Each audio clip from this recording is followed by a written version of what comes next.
আমার ভাইরা সবসময় একটা কথাই বলে, "বুবু তোর হাতে সবকিছুই ভালো লাগে। তোর হাতের নাস্তা খেতে ভালো লাগে। তুই যেটা বানাচ্ছ ওটাই মনে হয় যে অমৃতের মতো স্বাদ।"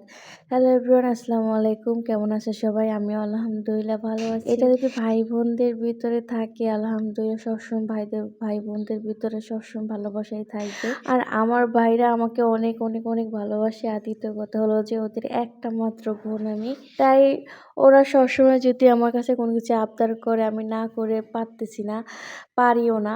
কেননা দেখেন আজকে আমার আম্মুর অ্যাপয়েন্টমেন্ট আছে ডক্টরের, তাও ২ টার। তো দেখেন ভাইরা আবদার করেছে যে বুবু তোর হাতে পিজ্জা খাবো। তো দেখেন মাত্র আধা ঘন্টার ভিতরে আমি ওদের জন্য ২টা পিজ্জা বানালাম। তাও বাসায়। ওরা নাম বলছে তোরা বাহিরে খাওয়াবো না, ওরা বাহিরে খাবে না, ওরা আমার হাতেই পিজ্জা খাবে। তো কি করার, ভাইরা আবদার করছে বলে কথা, তো তার জন্য বানানোর জন্য চলে আসলাম। এই দেখেন খেয়ে ওরা কি বলতেছে, আলহামদুলিল্লাহ। Thank you. হয়েছে টেস্টি। তো বানানোর পরও নিজে ভাইদেরকে একটু খাওয়াই দিলাম। ভাইদেরকে খাওয়ার অনুভূতিটাই অন্যরকম। তো ফার্স্টে আমার ছোটো ভাইকে খাওয়ালাম, তারপরে আমার পরে যে ওকে খাওয়ালাম। আলহামদুলিল্লাহ, মানে নিজে হাতে বানানো কোনো কিছু যদি ভাইদেরকে খাওয়াতে পারি এটাই আমি বোন হিসাবে সার্থক। তো পরে ছিল চাটা খেয়ে আমরা অলরেডি বেরিয়ে গেলাম। কেননা প্রায় 7:30 বেজে গেছে। আমাদের অ্যাপয়েন্টমেন্ট আছে 8:30টায়। তো তার জন্য আমরা অলরেডি চলে গেলাম পপুলারে। এই তো দেখেন অনেক ঠান্ডা পড়তেছে, আমার মেয়ে অলরেডি ঘুমিয়ে পড়েছে। এই তো দেখেন আমরা এখন সিরিয়ালে দাঁড়িয়ে আছি। আমরা সিরিয়াল 2 নম্বরে ছিলাম। এসে দেখেন কি করতেছে। দুঃখের বিষয় হলো যে আমরা আসতে এতটাই দেরি করে ফেলেছি যে অলরেডি আমাদের পরে যে ছিল উনি ঢুকে গেছে। তো আমরা এই তো ডক্টরটা এখানে দেখাইছি, এখন আমরা রিপোর্ট করার জন্য চলে যাচ্ছি। আমার আম্মু দেখেন টেনশনে তার মুখ শুকিয়ে গেছে। তো খুব টেনশনে আছি যে রিপোর্টে কি আসে না আসে, অনেক ভয় লাগতেছে।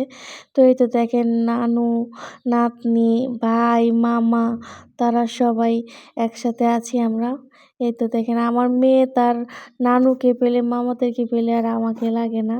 কেননা আমার কাছে সে আসেই না মোট কথা। আমি যদি এত ডাকাডাকি করলেও সে আমার কাছে আসবে না। আর আমার কোলেও সে চড়বে না। সে চড়বে তার নানুর কোলে। নানুকে পেলে আর কিছু বোঝে না সে।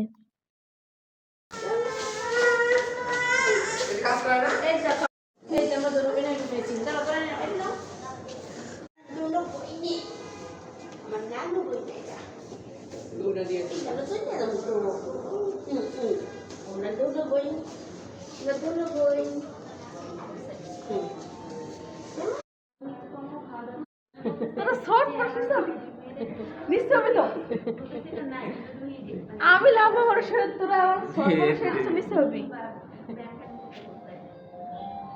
এটা হলো আমার গুলো ছোট ভাই রিছা।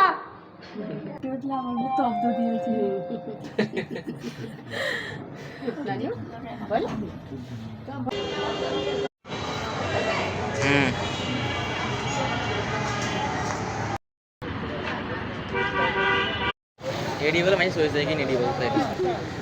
আমার ছোট ভাই রাগ হয়ে গেছে আমার বড় ভাইয়ের উপরে। এই যে মামুনি ফুল আরে ফুল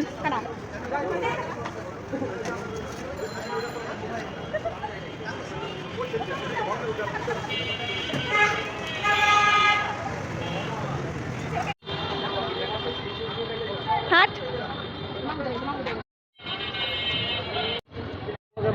ভালো লাগতেছে কারণ আমার আম্মুর রিপোর্টগুলো অনেক ভালো এসেছে। এই তো ভালো লাগে। শীতের সকাল কিন্তু রাত্রে অনেক ভালো লাগে হাঁটতে।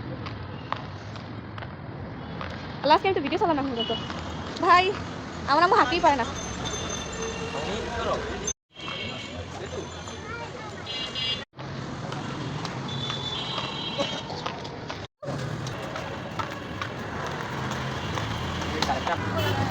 ভাগ্নিটা পড়েছে এখনই আদর পাবে, বিয়ে করার পরে আর আদরটা থাকবে না মামাদের ভাগ্নির প্রতি। আহা কি সুন্দর মধুর মিষ্টি একটা রোমান্স হচ্ছে এখানে মামা ভাগ্নির। মাশাআল্লাহ মাশাআল্লাহ, এই ভালোবাসা সারা জীবন থাকে আমার মেয়ের প্রতি। আসার সময় আমরা দুই ভাই এক রিস্কায়